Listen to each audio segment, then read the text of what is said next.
Good morning, student. Today we discuss about a second question.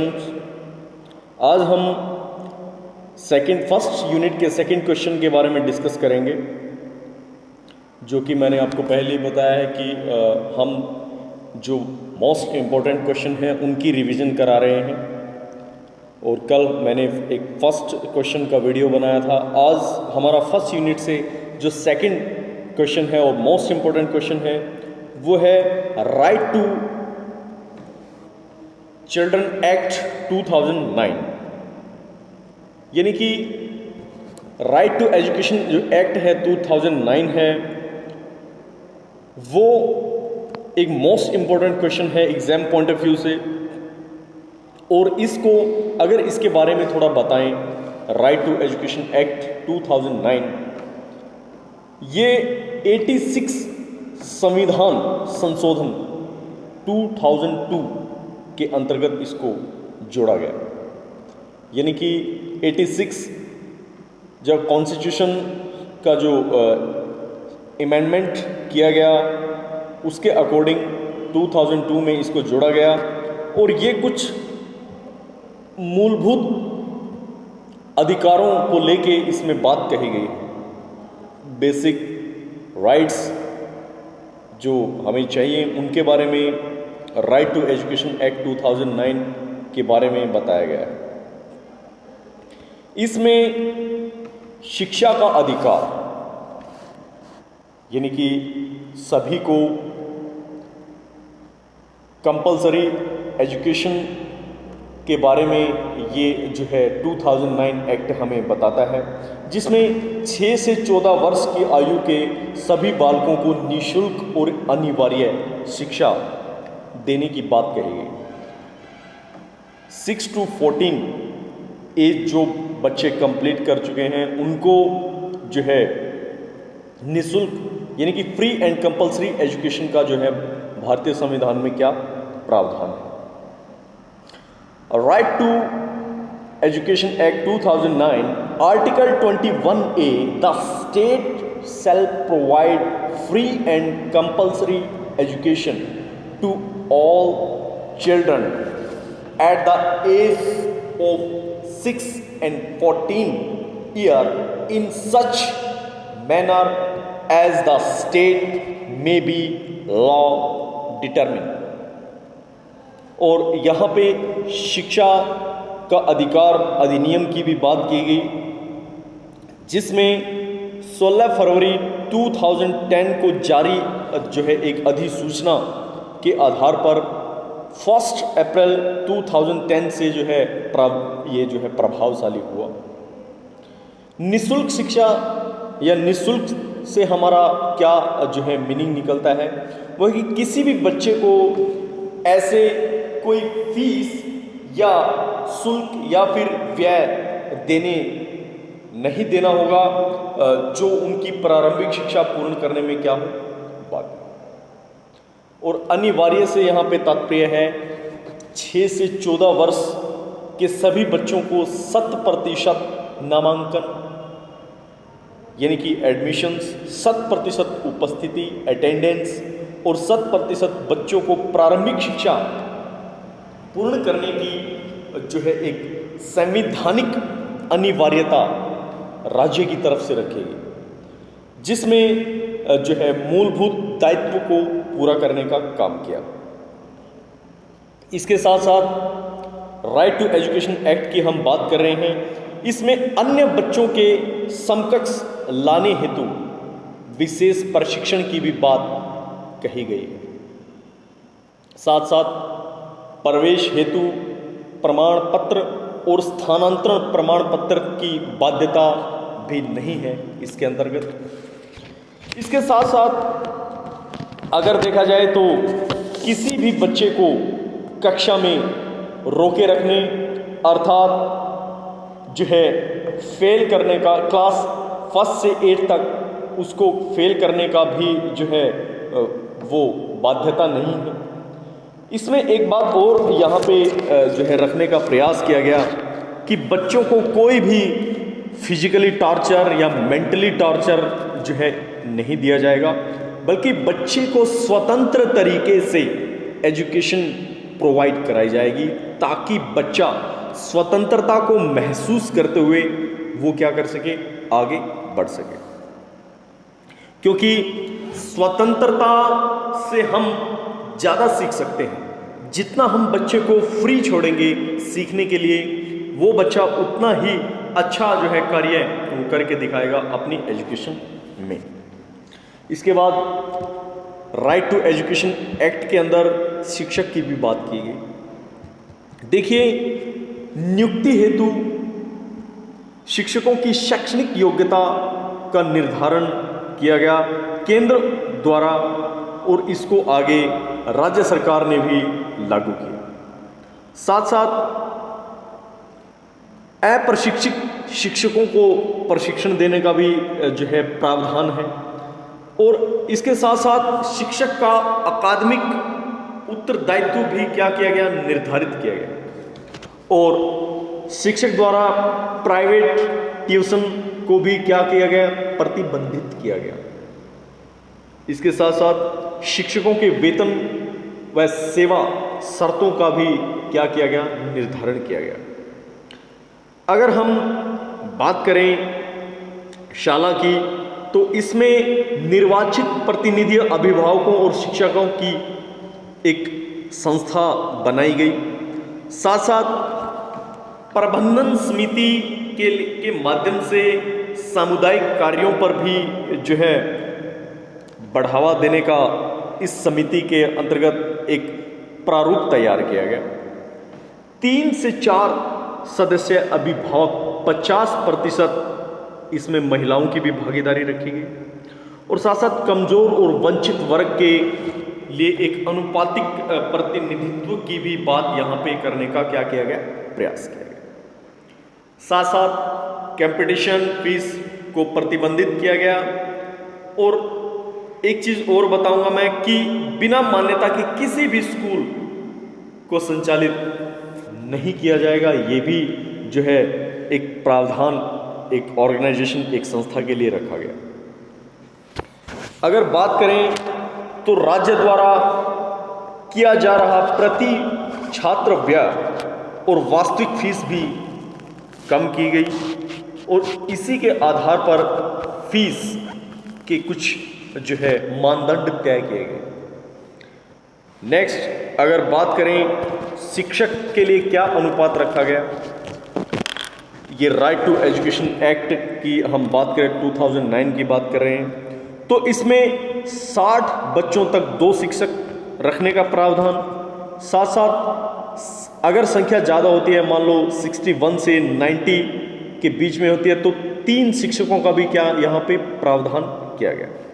अगर 91 से 120 जाती है तो 4 शिक्षकों का प्रावधान वो रखा गया, और यदि 121 संख्या जाती है और संख्या 200 तक चली जाती है तो 5 शिक्षकों का यहाँ पे प्रावधान रखने का क्या किया गया, प्रयास किया गया। 200 से अधिक के लिए एक 1.40 का अनुपात जो है वो बनाया गया।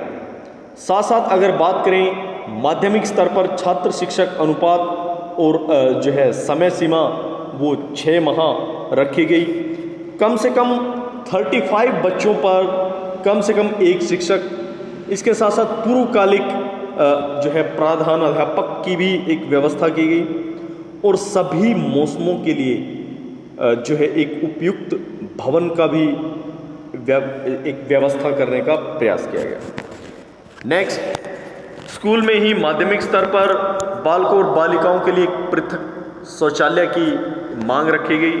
साथ साथ स्वच्छ और सुरक्षित पेय सभी बच्चों को एक व्यवस्था बनाई गई, क्योंकि जो है यदि स्वस्थ और सुरक्षित जल हम बच्चों को देंगे तो उनका हर तरीके से फिजिकली ग्रोथ भी होगा। किचन सेट का भी जो है प्रावधान वो रखने का क्या किया गया, प्रयास किया गया। साथ साथ खेल का मैदान, बाउंड्री और लाइब्रेरी, इसके साथ साथ अन्य पठन सामग्री का भी प्रावधान इसमें रखा गया है। यहाँ पे हम 2009 एक्ट, एजुकेशन एक्ट की क्या कर रहे हैं, बात कर रहे हैं। उसके बाद नेक्स्ट हम बात करेंगे पाठ्यक्रम को लेके। पाठ्यक्रम कैसा हो, करिकुलम कैसा हो। देखिए, करिकुलम किसी भी शिक्षण और अधिगम प्रक्रिया का एक महत्वपूर्ण केंद्र बिंदु माना जाता है। यदि पाठ्यक्रम सही तरीके से न हो तो शिक्षण और अधिगम का कार्य भी सुचारू रूप से नहीं चल सकता।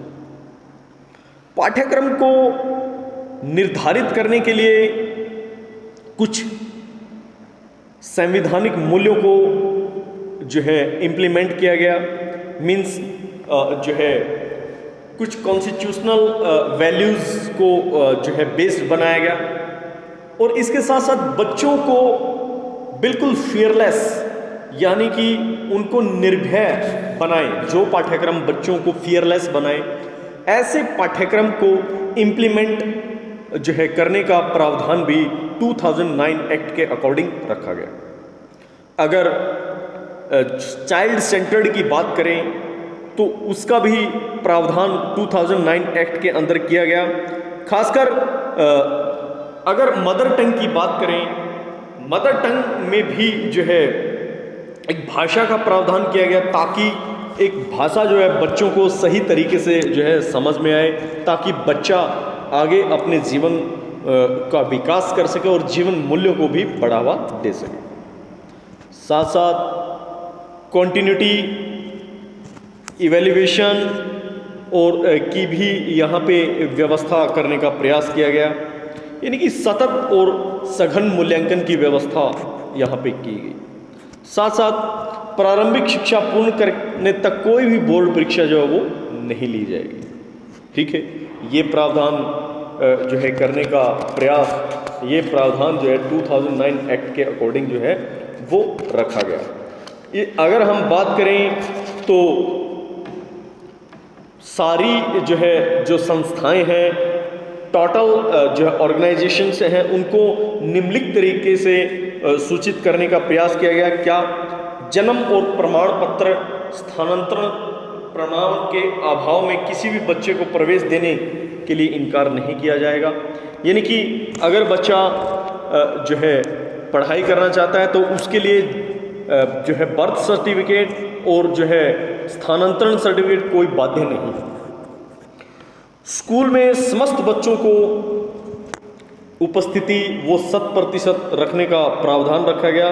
इसके साथ साथ प्रारंभिक स्तर पर ट्रैकिंग और मॉनिटरिंग की भी सुविधा को जो है एक संस्था में रखने का प्रावधान रखा गया। प्रत्येक बच्चे को प्रारंभिक शिक्षा पूर्ण करना अनिवार्य होगा, ऐसा भी प्रावधान जो है Indian constitution right to education act 2009 के अंदर रखा गया। इसके बाद शिक्षकों को अधिनियम और जो है निर्धारित अकादमियों और उत्तरदायित्व का जो है पालन करने के लिए भी जो है एक ऐसा प्लेटफॉर्म दिया गया ताकि बच्चा उसको क्या कर सके, फॉलो कर सके। साथ साथ किसी भी शिक्षक और प्राइवेट जो है अध्यापक ट्यूशन का प्रावधान नहीं रखा गया। ठीक है, इसके साथ साथ किसी भी बच्चे को किसी भी कक्षा में असफल होने से नहीं रोका जाएगा।